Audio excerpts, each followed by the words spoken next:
দর্শক বন্ধুরা, এই ভাইটিকে দেখেন, সে আমাদের 28 তারিখের ইসলামী আন্দোলনের মহাসমাবেশে যোগদান করেছেন, কিন্তু সে তার প্রয়োজনীয় খাবার, ভাত, তরকারি, পানি এগুলো বাসা থেকে বাটি ভরে নিয়ে আসছেন এবং সেগুলো খেয়ে আবার সরাসরি সম্মেলনের মাঠে বসে যাবেন।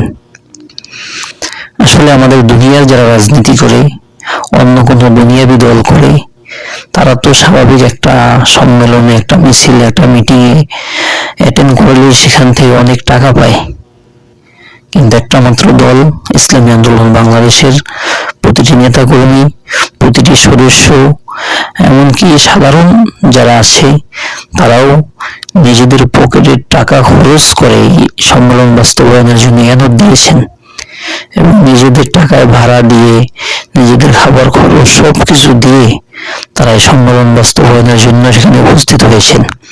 প্রতিটি কর্মী, কাউকে এখানে টাকা দিয়ে আনা হয় নাই। কেমন যেন তাদের এই পরিবেশটা দেখলে মনে হয় যে আল্লাহর কোরআনের আয়াতের সাথে বর্তমান মিল আছে। ইন্নাল্লাহা আশতারা মিনাল মুমিনিনা আনফুসাহুম ওয়া আমওয়ালাহুম বিআন্না লাহুমুল জান্নাহ।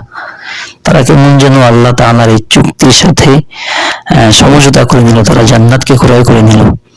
কেন এরকম দৃশ্য বাংলাদেশে বিরল, একমাত্র ইসলামী আন্দোলন বাংলাদেশ, তাদের দ্বারাই এটা সম্ভব হয়েছে।